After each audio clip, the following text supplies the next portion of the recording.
Hello and welcome back to another action-packed episode of 100 Yards of Football Sports Talk Radio. I'm your producer, Jeremiah Long, and joining me to talk about Earl Campbell, an absolute legend with some roots that I think you'll find very interesting that we're talking about just before the show started. It's Mr. Vincent Turner and Mr. Harper LeBel. How's it going, Mr. Harper LeBel and Mr. Vincent Turner? Oh, great, man. We're talking about a burnt orange, not the same kind of orange that you're familiar with, Jeremiah. There's a difference. And two regions of the country go, no, my orange is different from your orange. So I hope you don't mind us talking about burnt orange today. Is that all right with you? Absolutely. And it's another thing we're talking about offline is that, the bright orange of Tennessee, if you are a construction worker, then you should wear that color. If you are just a guy walking down the street, it's a kind of hard one to pull off. But the difference is when you're going down the street with another 200,000 other fans all wearing the shirts, that's when I can pull off the bright orange. But that burnt orange, I kind of like that color. Honestly, I think there's a lot to be said of that. Is a much more fashionable color. Well, with that, I would love to hear more about Mr. Earl Campbell. Well, we'll do it. We'll talk a little bit about Texas and the Longhorns and the Houston Oilers, because that man made all of them a little more famous than what they were before he got to that part of the country. From Tyler, Texas, Earl Campbell, as a young man and even as a full-grown adult, stayed within the borders of Texas. And we will discuss that a little bit. Along with us is our founder and co-host, Vincent Turner. And Vincent, when I first learned about doing this podcast on Earl Campbell, I think the criticism that we would take, especially from Texas fans or from Houston Oilers fans, is, what took you so long? Why'd you wait so long to talk about our man, Earl Campbell? But boy, am I glad we got a chance to do that. What an amazing football player, and certainly a game changer, and one of the most punishing rushers that the game has seen at any level. And so we get to talk about this man today. Vincent, good morning. Give me some first impressions about Earl Campbell from you before we get into the nitty-gritty. What was it about him that impressed you most when you were younger? Well, the one thing about Earl Campbell would say as a running back was yards after contact. And I didn't come across Earl Campbell until I was a senior in high school, when I was deciding what school I was going to attend. And Arkansas was on my list along with Memphis State and Southern University. And I said, let me watch some college football back on October the 15th, 1977. And it was Texas and Arkansas. They was playing an early game. And I know the previous week, Texas had upset Oklahoma, who was number one at the time. And Earl Campbell had 124 yards in that game. So that Saturday, Memphis time, 11 a.m., I watched the Texas and Arkansas game. And what stood out to me with Earl Campbell, watching him play in that football game, was the ability he kept coming, the pounding, and Arkansas was hitting him. And that was an Arkansas defense that had Dan Hampton. We all know about him, Hall of Fame player with the Chicago Bears. They had Jimmy Walker, who was a first-team All-American. They had William Hampton, who was all Southwest Conference. And Earl Campbell impressed me. He had 34 carries that day for 188 yards. But he was legitimately the back that I said, here's a guy, Jim Brown model, a little bit of Garrett Sayers speed, and a little more Larry Zonka power. But he kept coming. And Texas couldn't really throw the football, and they kept giving to him. And that's when I fell in love with Earl Campbell. And then, of course, we know what happened. He won the Heisman that year in 1977. They lost to Notre Dame in the Cotton Bowl. And then when he got into the NFL, he took the NFL by explosion, Harp. Yeah, there's no doubt about that. Well, let's start with early life there for Earl Campbell. Born on March 29th, 1955. Earl's father, Bert, and his mother, Ann, they didn't really want him to play football, but he had some tragedy in his life from an early age. He lost his dad, Bert, at 11 years old. And then he decided afterwards in 5th, 6th, 7th grade he was going to play football, but he was a kicker. That's what I thought was amazing. He was a straight-toe kicker at first, but then the muscles started kicking in, and then he started getting a little bit faster, and then he started realizing that I like this game. He was a linebacker, and thank goodness we did a podcast on Dick Butkus a couple weeks ago, because Earl said he wanted to mantra or learn from how to play football by watching Dick Butkus play. So as a linebacker, I think he began his early stages of football life as a guy that really loved to hit.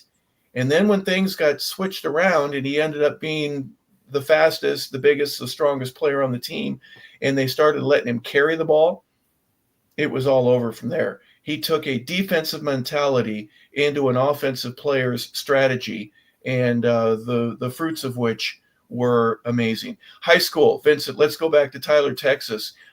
This wasn't just a guy that was just run of the mill. He had fantastic numbers, and he helped Tyler to win a state championship. Had 2,036 yards his senior year. Tyler had just kind of integrated as a high school. And what he did, he kind of put a football player that magnitude on the map that went to the University of Texas. And really, he changed the face. Even though Texas was winning a lot in the late 1960s, he kind of put Texas on the map because he was the most recruited football player in the country.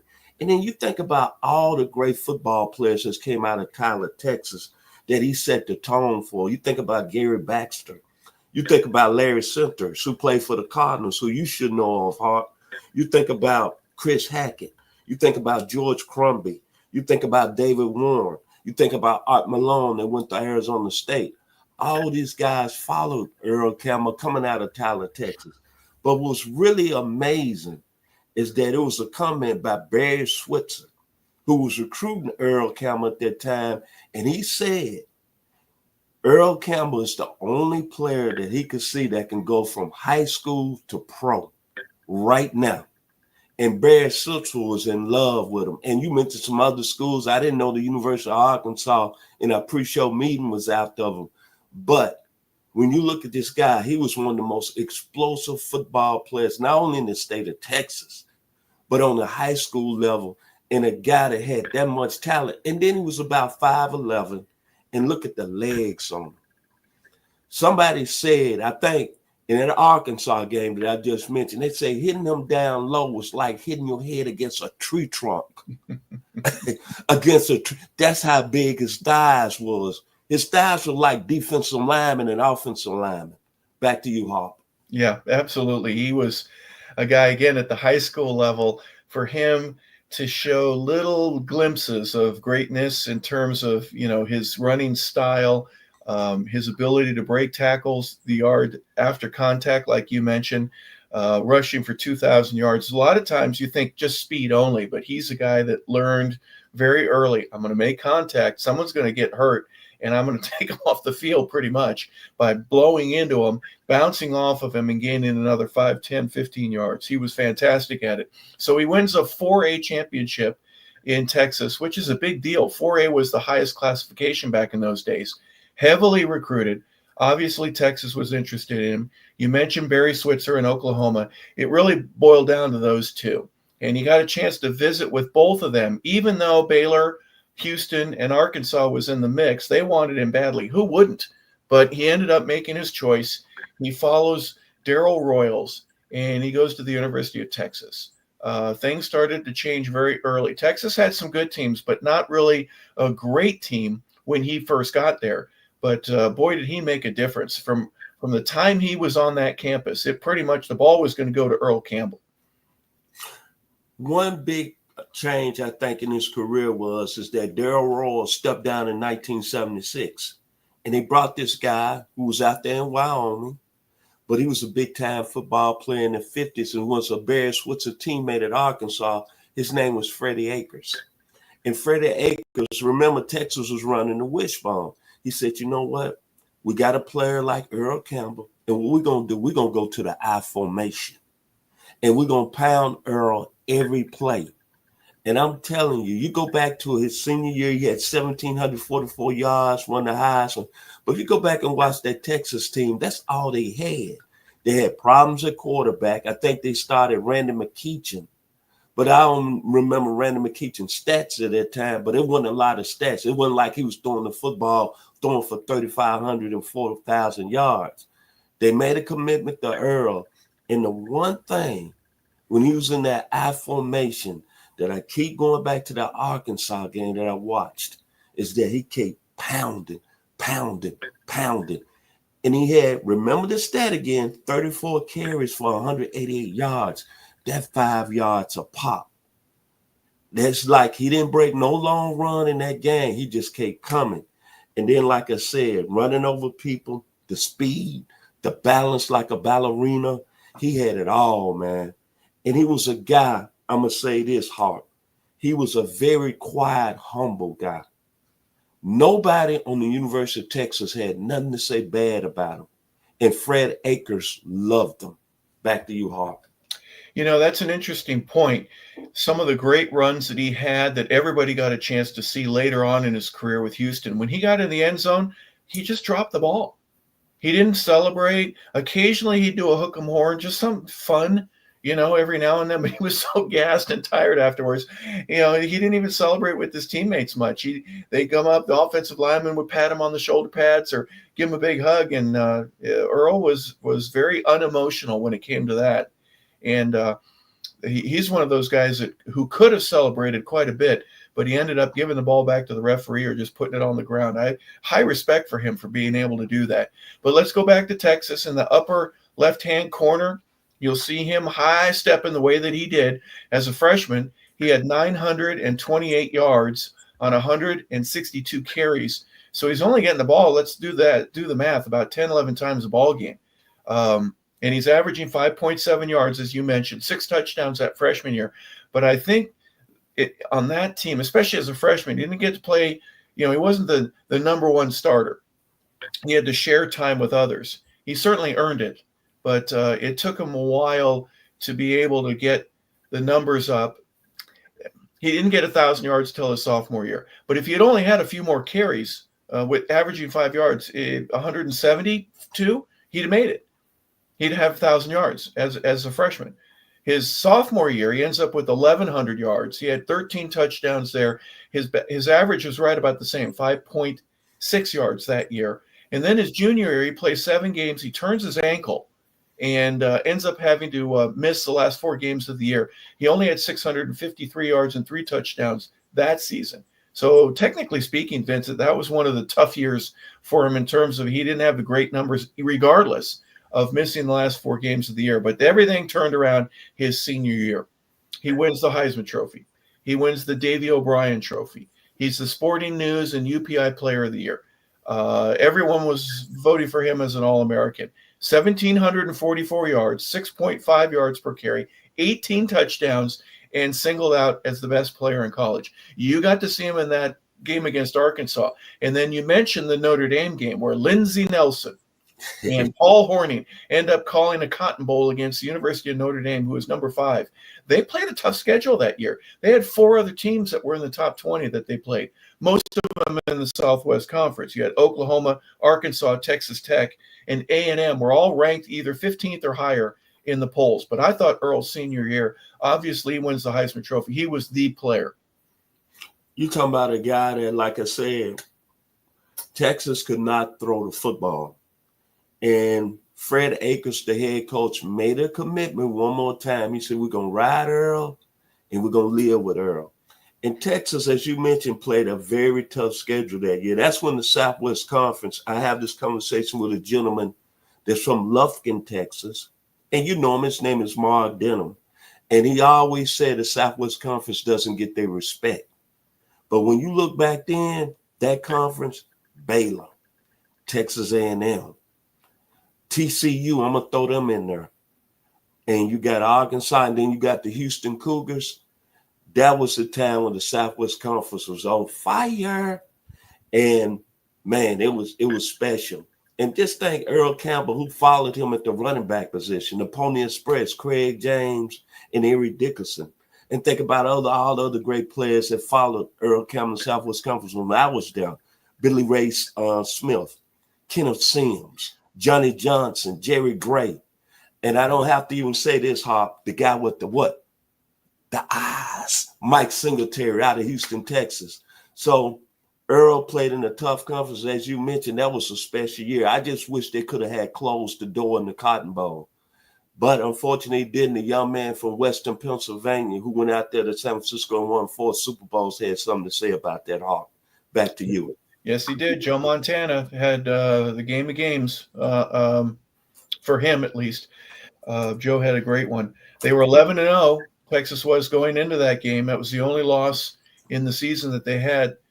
They finished 5th or 6th, depending on it would be the coaches of the UPI poll that was issued after the Cotton Bowl was over and the other games. But Earl Campbell certainly had a fantastic senior year and a great college career. Let's be candid. He only missed 4 games, played in over 40, but he was the man.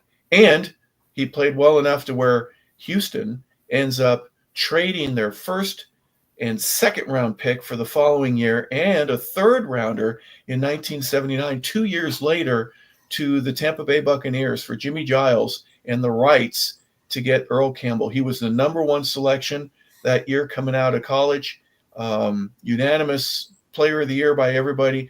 And in my opinion, he was, as Barry Switzer said 4 years earlier, he was NFL ready. And man, from the first carry, Earl had an impact on the National Football League. His rookie year, absolutely fantastic. The numbers speak for themselves, but what a difference he made for Houston Oilers, for Bum Phillips, and Love You Blue Nation. Help me out, Harp. His rookie year, he won the MVP. He was first team All-Pro, and he was Rookie of the Year. Right now, in my memory, do you know any other player that came in the league was the MVP his first year, Rookie of the Year, and All-Pro? Player of the Year, Offensive Player of the Year. The accolades just keep going on. But right off the top of my head, I'm thinking not at all. No. I mean, no. That's what I'm saying. But what I like about when he got to the pros, and that was a special time in my years, I was 18 going to my years of 19, 20, 21.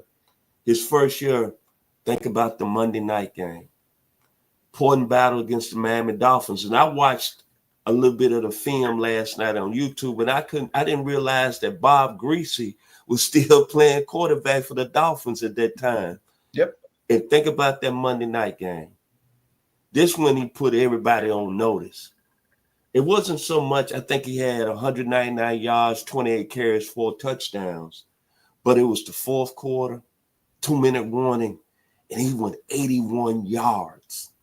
And that man at 5'11", I'm going to give him 240 because that's what he looked like he weighed, and how he just stretched out, as we say in the hood. He's like an airplane. He's dancing in the air. And when he got to the end zone, think about the 5th wonder of the world, the Astrodome, and how all them blue pom-poms, it like the dome was exploding. And I was watching the game as a true freshman. Well, I hope my father's not watching today. Well, I've supposed to been getting my books, but I was drinking on some what's that beer name? Pitch Blood. I can't think of the beer right now. And I was going crazy with some other students, and we were just going crazy. Pabst Blue Ribbon. That's it. Thank you, Mr. Jeremiah Long. That was the beer back in the day.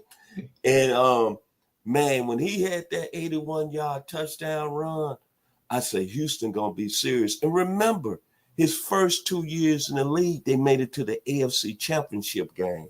And if it wouldn't been for them Steelers up there in Pittsburgh, Joe Green, Jack Lambert, Jack Ham, Donnie Shell, Mel Blount, and Mr. Chuck Noll, we might have been talking about the Oilers winning back-to-back Super Bowls.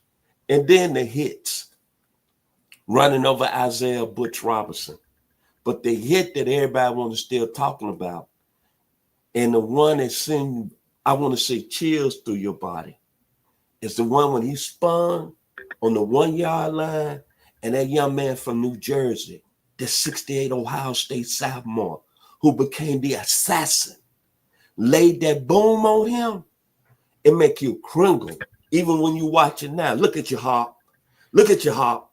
When Jack Tatum and him collided and he still went in the end zone, that was football back in the day. And that's why I'm so glad today we got a gentleman right here, Mr. Harper LeBel. See, he played in the 80s when they was brutalizing and hitting people. Back to you, Harp.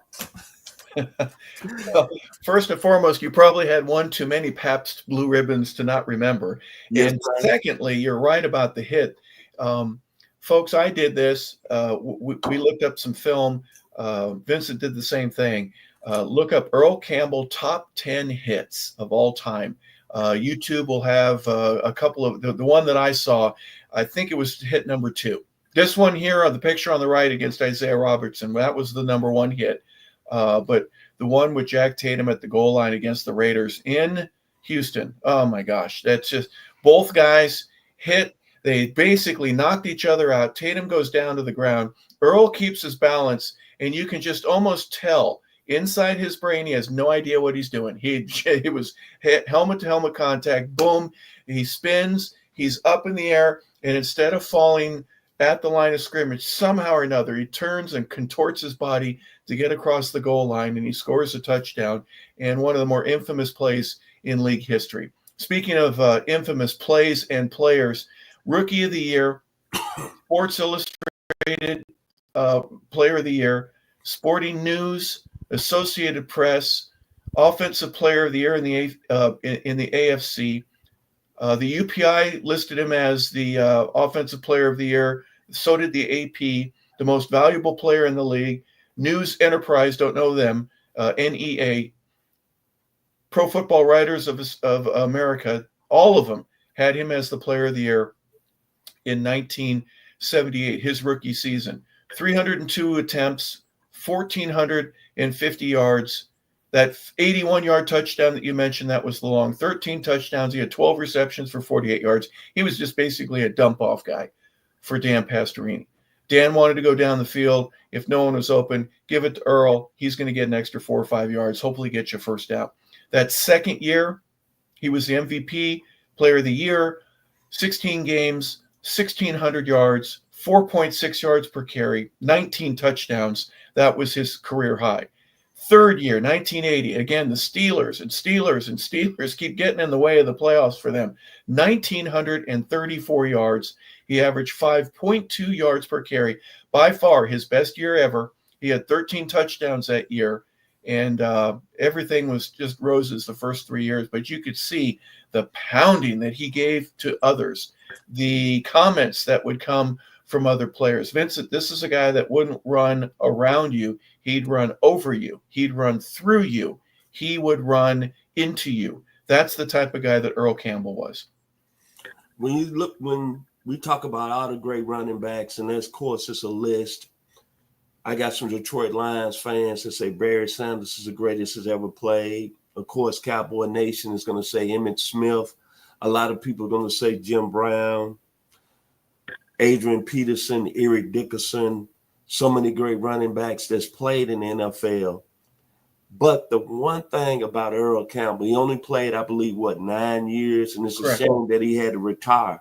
But I just want to look and just think about if he would have played 13 or 14 years, that's 5 more years, and stayed healthy. In my opinion, based on the first 3 years coming into the league, no disrespect to Jim Brown, no disrespect to Emmitt Smith, no disrespect to Walter Payton, Gary Sayers, no disrespect to Barry Sanders. Those first 3 years in the National Football League, there has not been a better running back that's came into the league and set it on fire and carry a franchise. Remember, Earl Campbell didn't have a lot of talent with the Houston Oilers. I think Dan Pastorini was in his 30s when Earl hit Houston. And think about how he ignited that fan base. But this is what I'm going to take with me today about Earl Campbell that really stuck in my mind, and really I have to have a lot of love and respect on his name. I read something last night by a prominent sports writer out of Houston, and he said, and I'm going to read this, I never read any negative comment about Earl Campbell when he was at Texas or with the Houston Oilers. He was a gentleman. He had honor. He loved his fans. He loved his teammates. He took care of his family. Remember, he came from a family with 10 siblings. And you mentioned Harp, his father passed when he was 11 years old. And he made it a point when he was in the 6th grade, like you said, Harp, he was going to take care of his family. And he was a class act. And then, you know what? After I read that about that prominent sports writer out of Houston, I went and saw what his net worth was. $25 million. Quiet, taking care of his family. Every time you see Earl Campbell, he's always pleasant with them dark shades, and he never says anything bad about anybody. Think about that point right there. Father passes at 11 years old. He decides to play football. In the 6th grade, he said, I'm going to take care of mama. He leaves the game early now.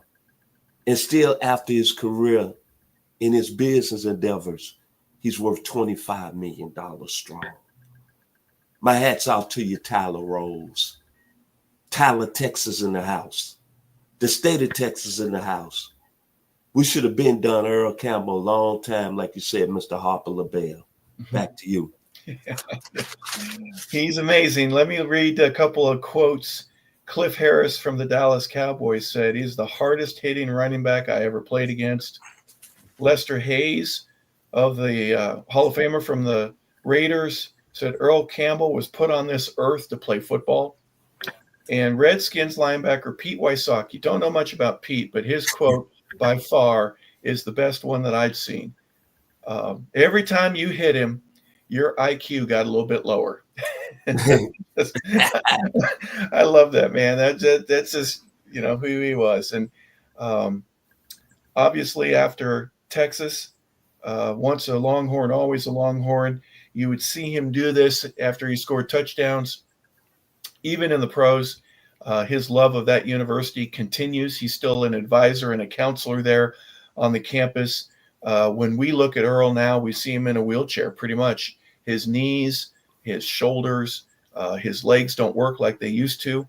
One of the things about him that I thought was telling is that in 2009, he admitted that he had a pain pill addiction.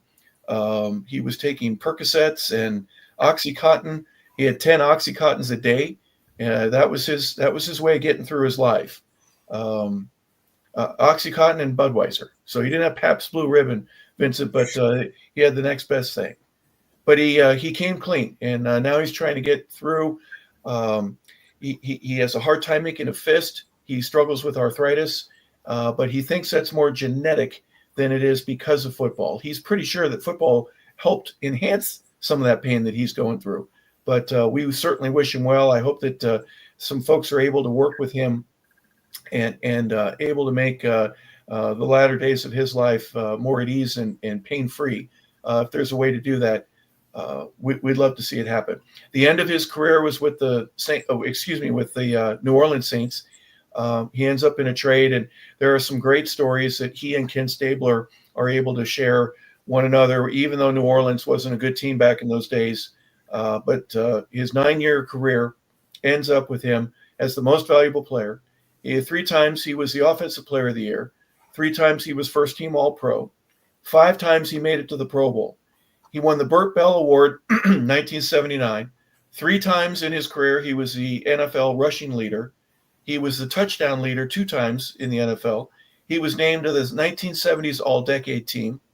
He was Pro Football Writers of America Rookie of the Year. He's in the Tennessee Titan and Houston Oiler, obviously same organization. He's in the Ring of Honor.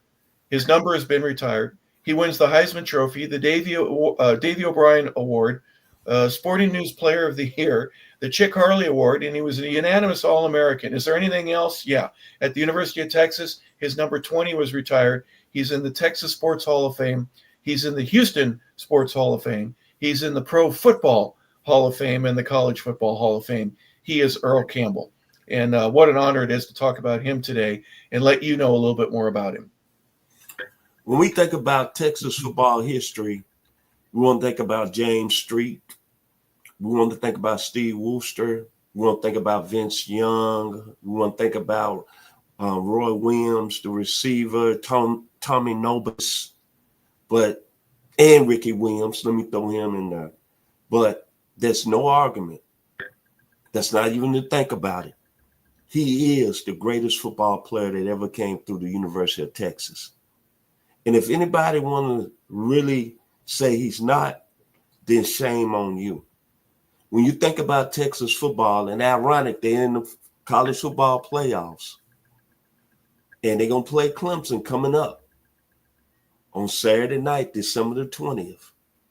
There's one thing, when them Longhorns run through that stadium, Memorial Stadium in Austin, the first two words going to come to my mind is Earl Campbell. You better believe that. The greatest football player at the University of Texas, maybe one of the greatest top 3 football players in college football history. Matter of fact, on ESPN's 150, he comes in number 7. He should have came in the top 3. And then what he did the first 3 years in the National Football League, I'm going to say it one more time as I look in the camera. If it wouldn't been for them Pittsburgh Steelers, his first 2 years in the league, the Houston Oilers could have had back-to-back Super Bowl titles. His first 2 years in the league, they played in the AFC Championship game. I don't even think I know a player of his prominence in his first 2 years is played in the championship game. There might be some out there, but I just can't think of it right now. Patrick Mahomes didn't do it. Tom Brady hasn't done it. Emmitt Smith, Troy Aikman, this guy, his first 2 years in the league, took a franchise at the bottom and took him to the AFC Championship game. And as I just mentioned, the prominent writer in Houston, Texas stated, I never seen a negative comment about Earl Campbell, whether he was at Texas or whether he was in the National Football League. Back to you, Harper. Well, an amazing career that he had and a difference maker. I know Ricky Williams and any other running back that had been at the University of Texas and get a chance to play would want to walk up to him and shake his hand first if Earl Campbell was in the same room. That's the kind of respect that I think everybody should have. He was an amazing football player in a sea of other great football players that have been Longhorns. So our tip of the hat to Earl Campbell here today.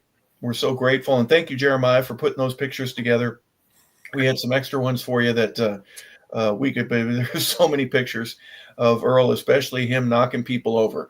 Do yourself a favor if you get a chance one day. Do a Google search on Earl. The one that I found was Earl Campbell top 10 plays of all time. You see that on YouTube. It'll get you fired up. It'll want you to go find a helmet somewhere and a little kid in the neighborhood, and you can go run him over a couple times. You can't do that. I know you can't. Don't send those cards and letters to me. Send them to Vincent. Say, get rid of this Harper guy. He doesn't know what he's talking about. But Earl Campbell, thank you so much for having a great career. Thank you for being a humble and hard-hitting and respectful player. For the game, it's better with you. Thank you so much for being a part of that, Earl Campbell. And we want to thank you for tuning in to today's show. Our producer and engineer is Jeremiah Long. Thank you, Jeremiah, for putting this all together for us. And for our founder and host today, Vincent Turner, I want to say thank you for tuning in to 100 Yards of Football. This is our Legends Edition, and today we got to honor Earl Campbell. We thank you so much for being with us. Have a fantastic day, everybody. Go.